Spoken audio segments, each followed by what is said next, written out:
तो बेटा केमिस्ट्री रो important long question से जैसे 2025 पई ऑलरेडी तुमको अभ्यास बैच रो अपलोड करा ही छि। फिजिकल केमिस्ट्री बेटा मु पांचटा क्वेश्चन देछि से पांचटा क्वेश्चन पढि जिवो सेतु तुमर चारिटा क्वेश्चन आसो तुम दुटा क्वेश्चन करके आसीबो। इनऑर्गेनिक रे बेटा मु मात्र चारिटा क्वेश्चन देछि सेतु दुटा क्वेश्चन परीक्षा रे पचारिबो एवं तमे सेतु गोटे क्वेश्चन करके आसार अछि एवं ऑर्गेनिक रे मध्ये मु तुमको पांचटा लॉन्ग क्वेश्चन प्रोवाइड करिछि सेतु बेटा तुमको चारिटा क्वेश्चन आसीबो एवं तमे सेतु दुटा क्वेश्चन करके आसीबार अछि। ठीक अछि तो ए टाइप रो तुमको क्वेश्चन प्रोवाइड कराइछि।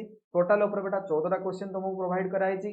तुमर परीक्षा रे टोटल ऊपर 3टा क्वेश्चन करियार अछि 14 टरो बेटा तुमको जेमिति हेले 3टा क्वेश्चन मिल जिवो एटा मु होप करूछि तुम माने फेथ रखो एवं जो क्वेश्चन दिचे ताको भल से प्रैक्टिस करो एवं तुमरो रिवीजन ताको तुमे बहुत स्ट्रांगली करो जाद्रा आगु को बहुत भलो स्कोर करि पारिबो। ठीक अछि आगु बेटा हमें 2 मार्क एवं 3 मार्क रो क्वेश्चन मध्ये अपलोड करिबा एवं तार आंसर मध्ये अपलोड करिबा से पर्यंत पढा पढी करथो पुन देखाबा नेक्स्ट वीडियो।